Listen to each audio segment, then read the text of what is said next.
Дневник на ТВ+. Еве што ќе гледате денеска. Кумановци се запознаа со извиднички вештини. Ноќеска започнува зимското сметање на времето. Поетско-музичка вечер организираше Друштвото на писатели.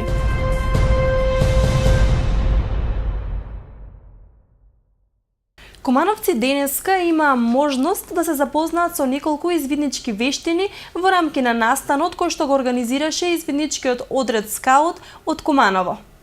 Со низа активности на спортскиот терен пред училиштето Крсте Мисирков денеска се одржа промоција на извидништвото која ја организираше извидничкиот одред скаут од Куманово. Настанот е продолжение на школата за водачи која се одржа летово во Охрид, а на истата учествуваа и извидници од градов. Присутните имаа можност да научат да ракуваат со лак и стрела, како и други интересни извиднички игри. Со овој настан сакавме да ги заинтересираме помладите за тоа што значи да се биде извидник и да го објасниме самиот поим извидништво. Бидејќи не значи извидник не те прави само марамата и кошулата, туку она чувство да бидеш поразличен, да помогнеш на другите, да го штитиш помалиот и послабиот, да научиш да делиш се што имаш, особено храната, и дека се надеваме дека со ова барем малку ќе всадиме љубов во нив кон извидништвото и кон природата. Сега сме задоволни, сепак само што почнавме, имаме уште неколку часа, така да луѓето почнаа да доаѓаат, а веќе имаме заинтересирани луѓе кои се запишаа за тоа да бидат членови во нашиот извиднички одред, така да имаме позитивни мисли за овој настан. Од извидничкиот одред скаут истакнаа дека постојано се зголемува бројот на членови, а со ваквите иницијативи се надеваат дека ќе предизвикаат уште поголем интерес.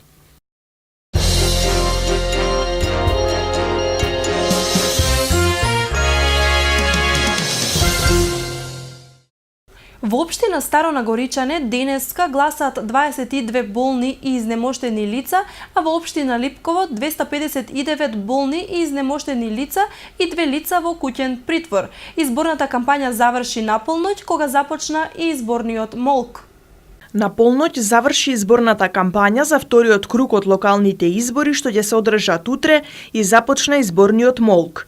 Денес, ден пред изборите, своето право на глас може да го остварат лица во казнено-поправните домови и лица кои се во притвор, внатрешно раселени лица, како и немоќните и болни кои го поварале тоа од општинските изборни комисии. Внатрешно раселените лица гласаат во колективните домови и прифатните центри, каде што се сместени болните и немоќните лица во нивните домови, а избирачите кои на денот на гласањето се наоѓаат на издржување мерка куќен притвор, гласаат во местото каде ја извршуваат мерката куќен притвор. Гласањето започнува во 7 часот и трае до 19 часот. Вториот круг од локалните избори ќе се спроведе во 35 општини. Од североисточниот регион втор круг ќе се одржи во Старо Нагоричане и Липково. Во општина Старо Нагоричане денес гласаат 22 болни и изнемоштени лица. Инаку на утрешните 6 поред локални избори во Македонија, како што информираше председателот на ОИК Драган Јовановски, право на глас во оваа општина имаат 3428 гласачи кои гласаат на 37 избирачки места. Во општина Липково денеска според заменик председателот на ОИК Оливера Цветковска гласаат 259 болни и изнемоштени лица и 2 лица во куќен притвор. Како што соопштија од ОИК Липково, право на глас на утрешните избори имаат 25.070 лица кои гласаат на 36 избирачки места.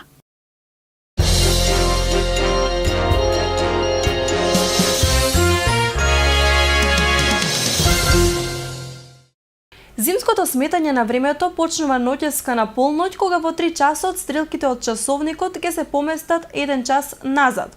Тоа значи дека времето во 3 часот ќе се смета како 2 часот.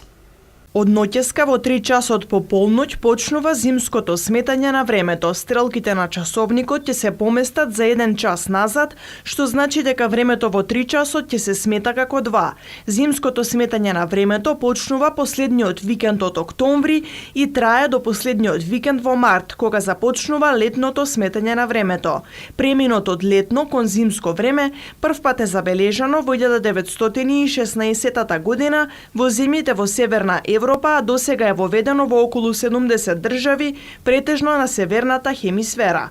Првин договорот бил часовниците да се поместуваат по 20 минути во текот на 4 последователни недели, односно вкупно 80 минути. Причината била, исто како и денес, повеќе да се искористи сончевата светлина во текот на приквечерието, а помалку светлина да остане неискористена во текот на утрото, но сето тоа да не биде многу драстично. Помесувањето на стрелките во Западна Европа е воведено на почетокот на 70-тите години од минатиот век со образложение дека со тоа се продолжува денот, се овозможува заштеда на потрошувачката на електрична енергија, се зголемува продуктивноста, се подобрува прилагодувањето на луѓето и работниот ден е поефикасен. Во 1996 година во Европа е постигнат договор од зимско кон летно сметање на времето да се преминува во последната недела од март, точно во 1 часот наутро според универзално време, односно во 2 часот според средноевропско време.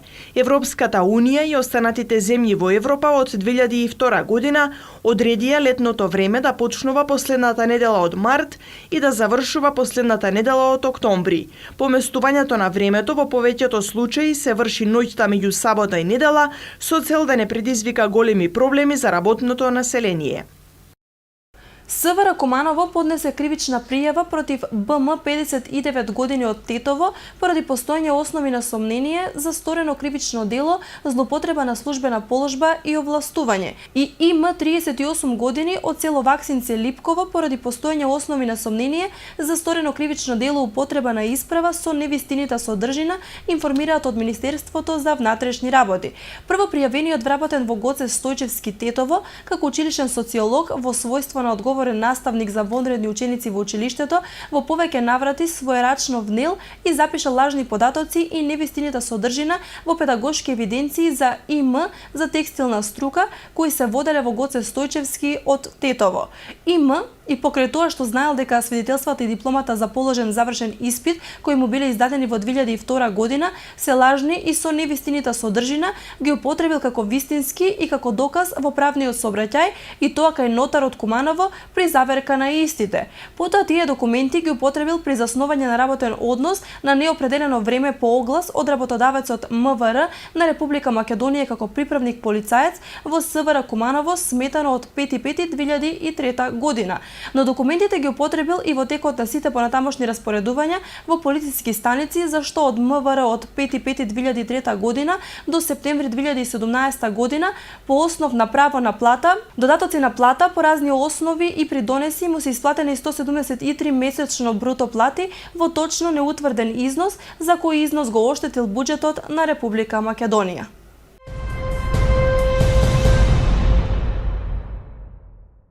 Поетско-музичка вечер е насловот на традиционалната манифестација која што се одржа вчера во Центарот за култура, а ја организира Сдруженијето на граѓани, Друштвото на писатели на Куманово.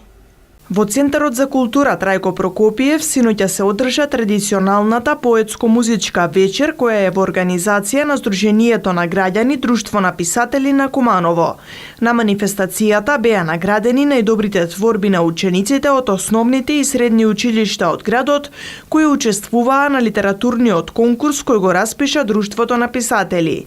Претседателката на Друштвото Божана Перо Трајковска истакна дека целта на оваа поетско-музичка вечер е да се потикне младата популација повеќе да чита и твори. Додаде дека е задоволна од интересот за конкурсот, бидејќи пристигнале 100 творби. Кај нас е големо задоволство што ги поттикнавме учениците, веќе секоја година има се повеќе творби. Значи, и наставниците, професорите работат, а и самите деца имат инспирација да творат. Тоа е и нашата цел. Кога го формиравме друштвото, целта наша беше ние да се устроиме поетите, да се надминеме себе си во сопственото творење, а понатаму како кај младата популација, така и меѓу граѓанството да го шириме убавиот македонски збор, зашто тоа е нашиот код, нашето постоење и нашето обстојување. И тоа е целта наша, значи додека можеме да го негуваме македонскиот литературен јазик со својот правоговор, со своето и својот правопис. На конкурсот учествуваа ученици од скоро сите основни и средни училишта од градот. Основците твореле на две теми: Чекорам низ мојот град и Боите на есента, а средношколците имаа можност да пишуваат на тема Патеки на животот. Презадоволни сме, особено и од како од основните, така и од средните, особено од гимназија Гоце Делчев. Премногу има творби што се квалитетни и се достојни, може да се мерат со искусни писатели, литературни творци. Слободно можат. Исто така, се повеќе имаме квалитетни творби од основните училишта. Ќе го земам за пример Кочо Рацин, имат и Христијан Карпош, исто така имат солидни дечиња што творат, па понатаму и Кочара, и Крсте Месирков и сите, значи, меѓутоа во поголем број Кочо Рацин и Христијан Карпош. Со музичка точка пред Кумановци настапија учениците од основното нижо музичко училиште Панче Пешев. Инаку Сдруженијето на граѓани Друштво на писатели Куманово е формирано во 2008 година. На почетокот истото броеше само 20 на поети кои има издадено 7 збирки. Денес истото има објавено 37 дела. Изминатиот период тие имаа можност своите достигнувања да ги представат и надвор од државата, односно во соседна Србија.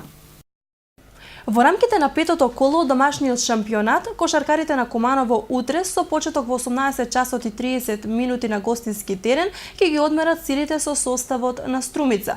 Иако пред само 3 дена сино-белите имаат тежок надпревар во Бибел лигата, каде претрпеа порез од бугарскиот тим Академик Бултекс, се надеваат дека ќе соберат сили во македонскиот шампионат да извојуваат победа на утрешниот меч. Куманово засега има одиграно 3 надпревари, од кои само еден со победа. Се наоѓа на 7-та позиција во табелата, по победата ќе биде добре дојдена да се придвижи кон повисока позиција.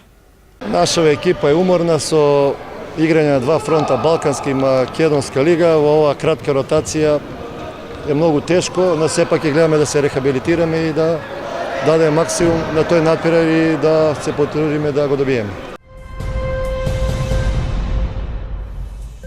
Времето денеска во Куманово беше променливо облачно со услови за дожд во попладневните часови, а дуваше југоисточен ветер. Максималната температура изнесуваше 11 степени, а минималната 8. За утре метеоролозите најавуваат сончево време, а ќе дува северен ветер. Дневната температура ќе достигне до 15 степени, додека утринската ќе се намали до 2 степени Целзиусови.